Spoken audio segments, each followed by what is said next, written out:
The massive screen in Earth's United Command Center displayed the approaching alien vessel.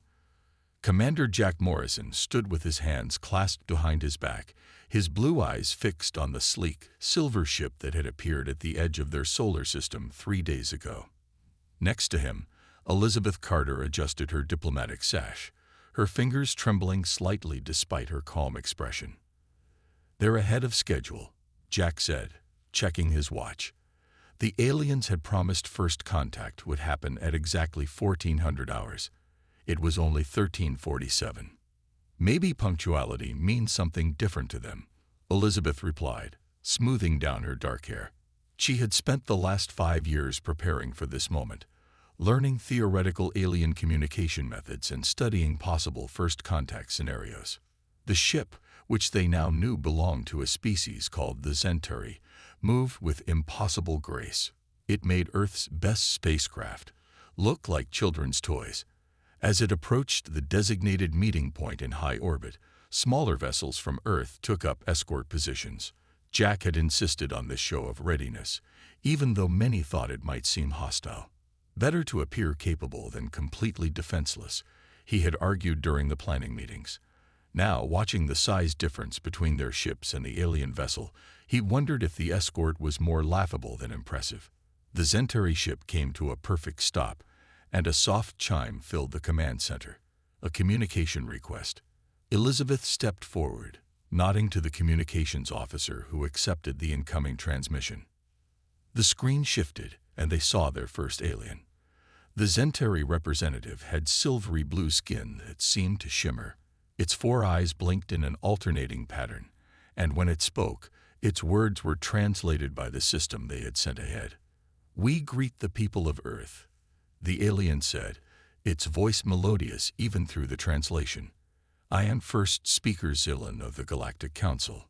Jack noticed how the alien's eyes kept darting to different screens around it, probably taking in every detail of their command center. He did the same, studying the Centauri bridge. Everything about their technology spoke of elegance and advanced engineering. Elizabeth stepped forward. "First Speaker Zillan, Earth welcomes you. I am Diplomatic Envoy Elizabeth Carter, and with me is Commander Jack Morrison of Earth's United Defense Force." The conversation that followed was carefully scripted on humanity's side, but the Centauri seemed more relaxed. They asked questions about Earth's cultures, its various nations, and its technological development. Everything went smoothly until they reached the topic of human history. "Your historical archives," Zillan said, 4 eyes blinking rapidly.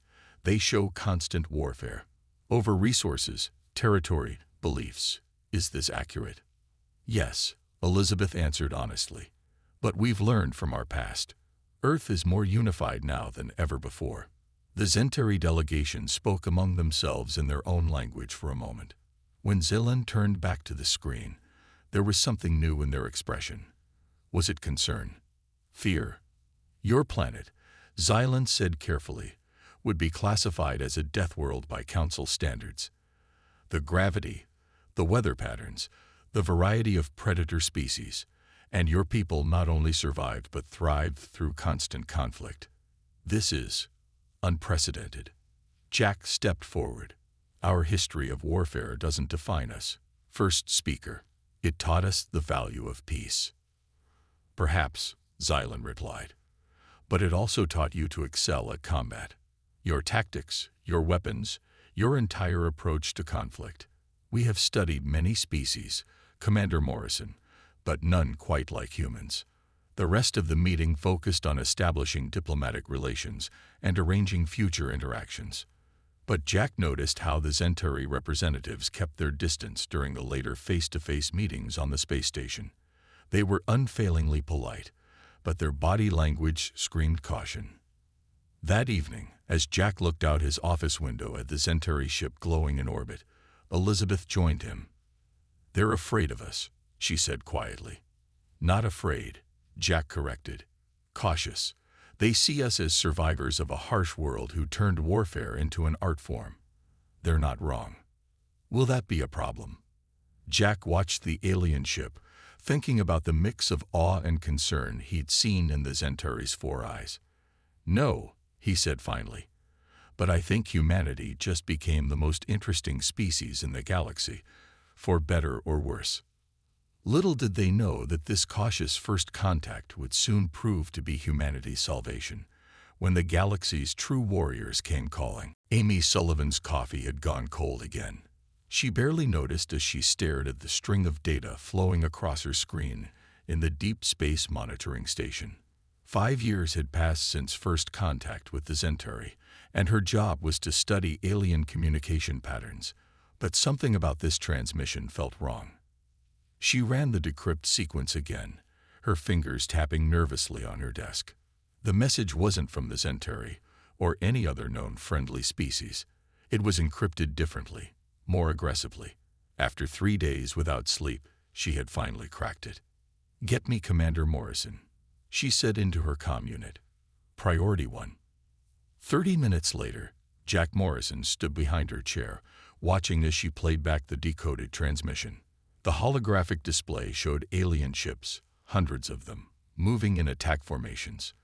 "They call themselves the Cricks," Amy explained, pushing her red hair back from her tired face. "From what I can tell, they're a warrior species. They've conquered 12 systems in the last year alone." Jack's face remained calm, but his fingers tightened on the back of her chair. "And they're headed here?" "Yes. The transmission suggests they see Earth as a prime target. They know we're new to the galactic community. They think we'll be easy to conquer." The commander walked to the window, looking out at the Earth-Moon defense platform they had built with Zentari technology. "Have you informed the Galactic Council?" Amy pulled up another screen. "I sent the data 3 days ago." This was their response. The message was short. "The Council maintains its policy of non-intervention in territorial disputes. Defensive measures are the responsibility of individual worlds." Jack wasn't surprised. The Zentari had warned them privately that the Council avoided conflict at all costs. It was why so many peaceful worlds had fallen to species like the Cricks. "How long do we have?" Amy's fingers flew over her keyboard. "Based on their current speed and trajectory, 8 months. Maybe less if they have better drive technology than we know about." Jack activated his personal comm unit. "Get me Elizabeth Carter and patch us through to Earth Command. Now." The next 12 hours were a blur of meetings. Elizabeth argued passionately for diplomatic solutions, but the Cricks' history made it clear they didn't negotiate. They conquered. In the main command center, military leaders from around the world gathered to hear the news. The room buzzed with different languages as Amy presented her findings. "The Cricks have never lost a war," she explained, showing images of their conquered worlds. "They don't just defeat their enemies, they break them. Their ships are designed to cause maximum destruction with minimum risk to their own forces. But they've never fought humans," one of the generals said, his voice firm. Jack stepped forward. "No, they haven't. And that's our advantage. Every species they conquered was peaceful. They had to learn warfare from scratch. But humanity." He paused, looking around the room. "We've been perfecting the art of war for thousands of years." Elizabeth joined him at the front. "The Zentari fear our capacity for warfare. The Cricks will learn to respect it." Over the next few days, humanity began to prepare. The moon base was converted into a military installation. Orbital defense platforms were upgraded with new weapons. On Earth, old rivalries were set aside as nations combined their military forces. Amy worked around the clock, intercepting more Cricks transmissions. Each one made her more worried. They spoke about Earth like it was already theirs, discussing how they would divide up the continents, how they would use Earth's resources. One evening, she found Jack staring at a global defense readiness report. "They think we're primitive," she said, "because we've only had space travel for a short time." Jack smiled, but it wasn't a happy expression. "You know what my grandfather used to say. The most dangerous mistake you can make is thinking your enemy is less capable than you are." He turned to look at the massive war room display, where thousands of points of light showed Earth's growing defense network. The Cricks are about to learn that lesson the hard way. In deep space, beyond Saturn's orbit, automated sensors began tracking the first signs of the approaching Krix fleet. The countdown to war had begun. General Richard Hayes walked through the underground bunker beneath the Rocky Mountains, his footsteps echoing off the metal walls. 6 months had passed since they learned about the Krix threat. Earth had changed more in that time than in the previous 20 years. In the main engineering bay, he found Olivia Martinez surrounded by holographic displays. She had dark circles under her eyes, but her face lit up as she manipulated the 3D image of their newest weapon system. "It's ready," she said, not looking up from her work. "We combined Centauri shield technology with old Russian tank armor designs. The Krix won't expect that." Richard watched the simulation showing their improved defense systems. "Will it work?" "Better than it should," Olivia replied. "The Centauri think we're crazy for mixing such different technologies. But that's what humans do best. We take things apart and put them back together in new ways." The general nodded, remembering how shocked their alien allies had been when humans started adapting their technology. The Centauri built everything to be elegant and efficient. Humans built things to survive brutal punishment. In another part of the base, combat training was underway. Soldiers from 40 different nations worked together, learning to fight as one unit. They practiced with both human weapons and modified alien technology. "The Krix rely too much on their advanced weapons," an instructor explained to his class. "They've never faced an enemy who knows how to fight without technology. We'll show them both." Richard entered the command center, where Amy Sullivan was giving her daily intelligence briefing. The Centauri had secretly provided them with more information about the Krix, breaking their own council's rules to help Earth prepare. "Their ships are tough but predictable," Amy explained, pointing to tactical displays. "They always attack in the same patterns because those patterns have always worked before, but that makes them vulnerable to something humans are very good at: fighting dirty." The room filled with quiet laughter. Every soldier there knew that survival meant using every advantage you could find. Jack Morrison joined them, looking more tired than usual. "The orbital defense grid is at 90%, he reported. "We've hidden backup systems in the asteroid belt, just like you suggested, General." Richard smiled. The Krix would expect Earth's defenses to be centered around the planet. They wouldn't look for weapons platforms disguised as mining operations in the outer solar system. Elizabeth Carter entered next, carrying reports from their few alien allies. "The Centauri sent us more shield specifications," she said. "Their scientists are amazed at how we've modified their designs. They say we're using their technology in ways they never imagined." "That's because they never had to imagine it," Olivia said, joining the briefing. "They never had to fight for survival like we did. Humanity learned to be creative because we had to be." Richard studied the tactical displays showing Earth's preparations. Automated factories worked around the clock, building weapons and ships. The moon base had been transformed into a fortress. Mars hosted hidden missile platforms. Even Venus's harsh atmosphere hid human surprises. 2 months, Amy announced, checking her latest data. "The Krix fleet will arrive in 2 months." The room grew quiet. They had accomplished so much, but was it enough? The Krix had conquered dozens of worlds. They had centuries more experience with space warfare. "It will be enough," Richard said firmly, as if reading their thoughts. "You know why? Because we're not fighting just for survival. We're fighting for everyone who couldn't fight back. All those worlds the Krix conquered, we're fighting for them too." Jack stepped forward. "The Krix think they're the greatest warriors in the galaxy, but they've never met anyone like us. We're the species that turned warfare into a science. We're the ones who learned to fight smarter, not just harder." As Richard looked around the room, he saw determination in every face.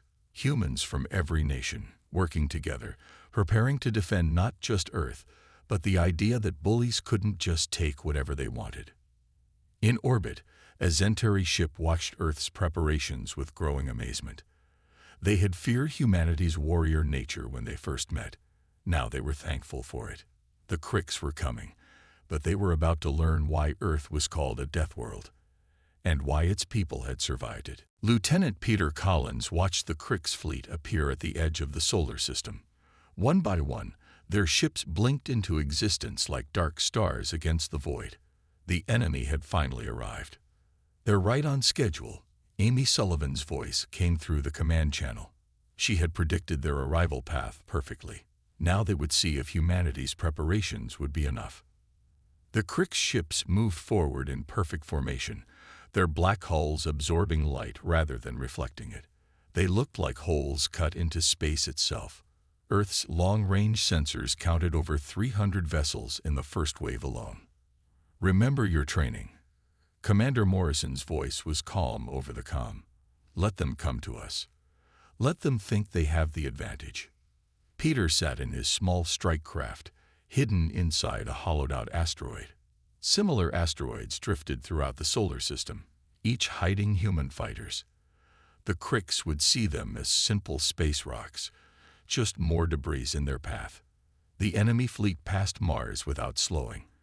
They ignored the mining stations and research outposts, focusing on their primary target, Earth, just as planned. "They're entering the kill zone," Olivia Martinez reported from Earth Command. "All systems are ready." Peter's hands tightened on his controls. The Krix ships moved closer, their formation still perfect, still unworried. They had done this dozens of times before. Why should Earth be any different? The first sign that something was wrong came when their frontline ships hit the hidden defense grid, specially designed energy fields, combining human and Centauri technology, turned space itself into a weapon.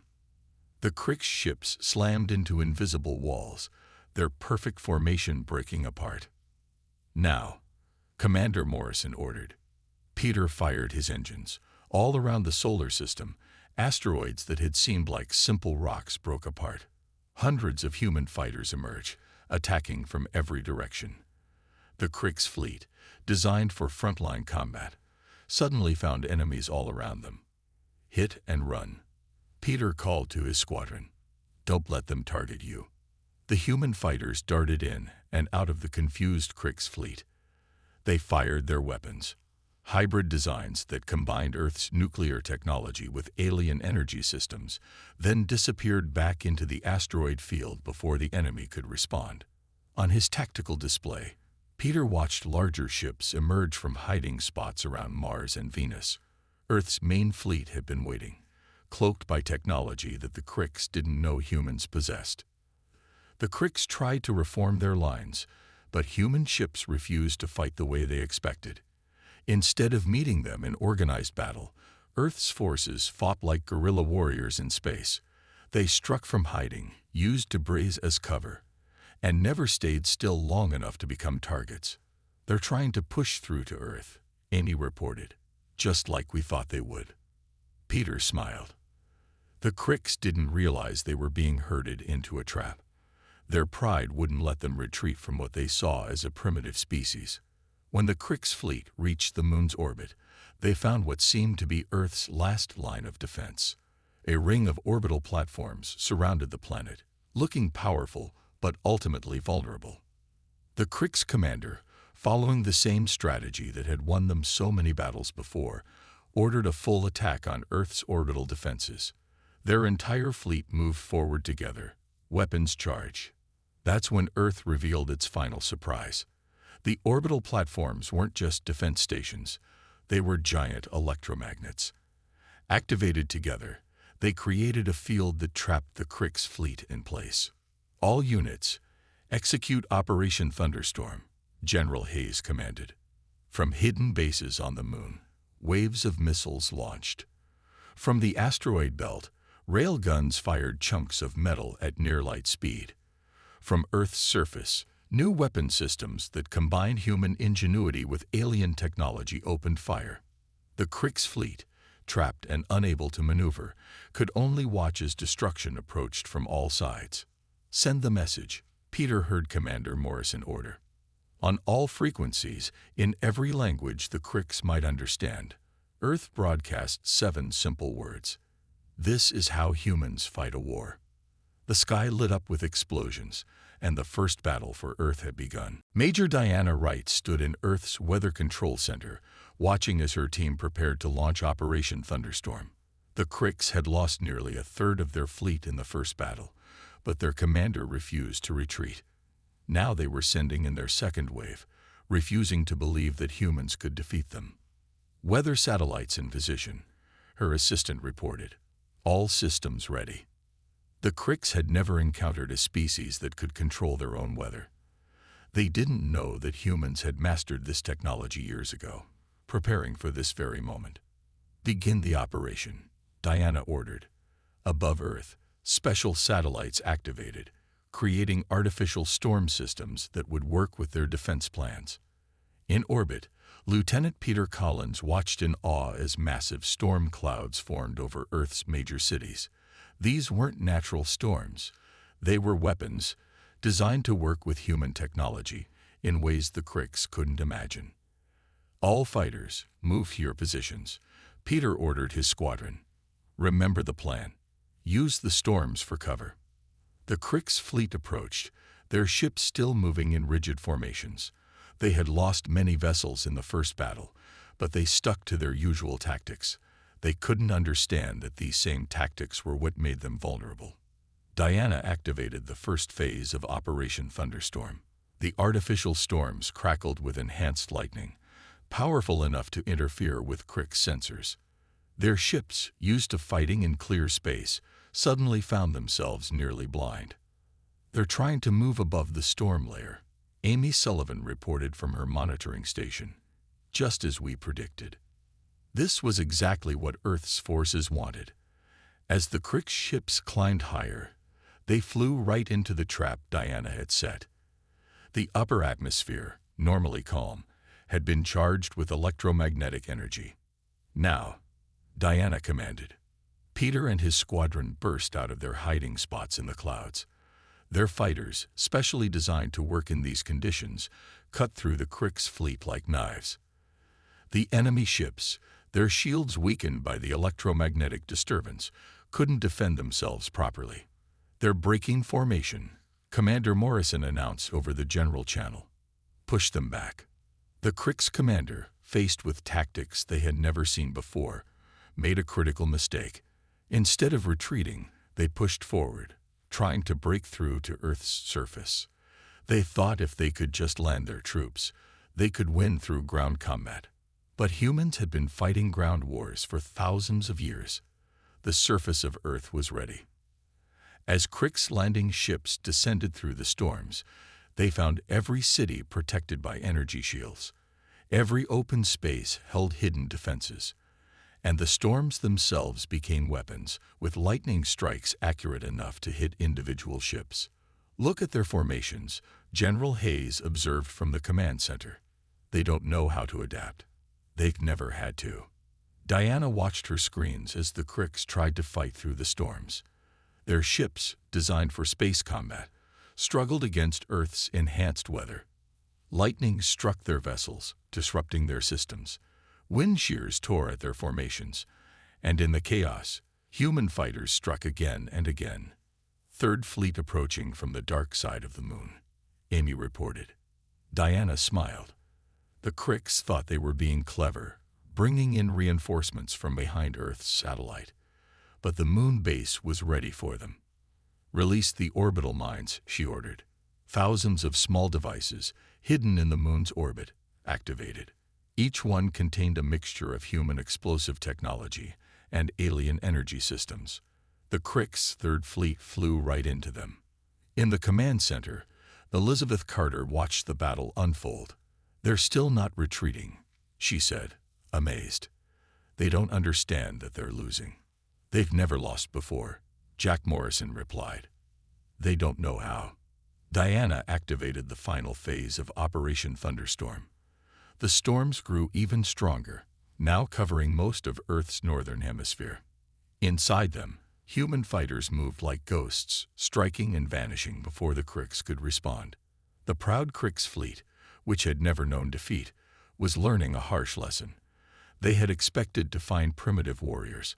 Instead, they found a species that had turned warfare into a science and their own planet into a weapon. Commander Catherine Bell stood before the Galactic Council, her uniform crisp and clean.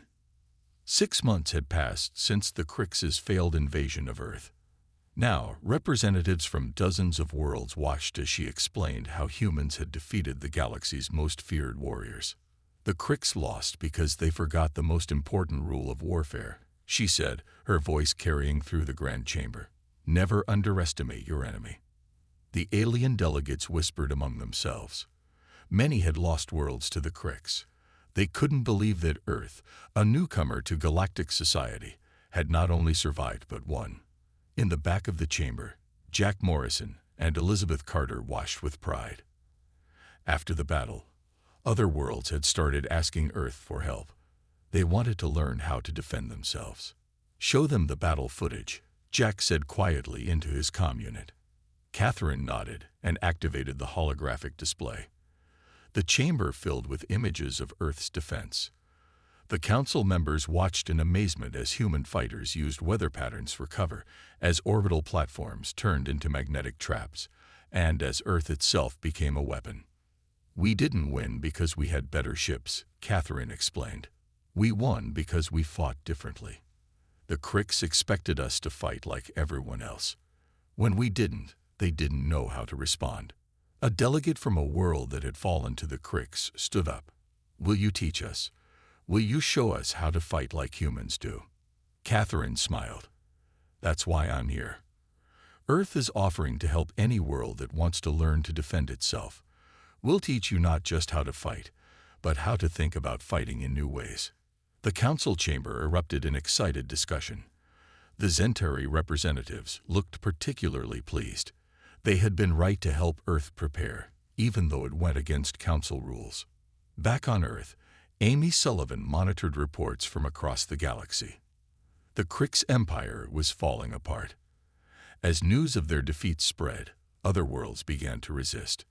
And now, with Earth offering to teach them, these worlds had a real chance of winning. Look at this, she said to Olivia Martinez, who was working on new defensive systems. 3 more Krix-controlled worlds have started rebellions this week alone. Olivia looked up from her work. They're not just copying our technology, she said. They're learning to adapt it, just like we did. Each world is finding its own way to fight back. In orbit around a distant planet, Peter Collins led a training mission for alien pilots. He watched as they learned to use their natural abilities along with human combat techniques. Your people fly like water, he told a group of aquatic evolved aliens. Don't try to copy human movements. Use what makes you unique. That's what we did. Diana Wright traveled to worlds with harsh weather, teaching them how to use their environments as weapons, just as Earth had done. Some planets turned their storms into shields. Others used their extreme temperatures to their advantage. The Galactic Council changed too. They created a new position, Wardens of Peace, with humans serving as lead instructors. The same warrior nature that had once made the Council fear humanity now made them respect it. Catherine finished her presentation with a final message. Earth doesn't want to rule the galaxy, she said. We want to teach the galaxy to rule itself. Every world has the right to be free, and now they'll have the power to stay that way. In the months that followed, more worlds joined Earth's defense training program. The Krix, facing opponents who now fought unpredictably and creatively, began to lose their grip on their empire. Jack watched it all from Earth Command, remembering how afraid the Zentari had been when they first met humans.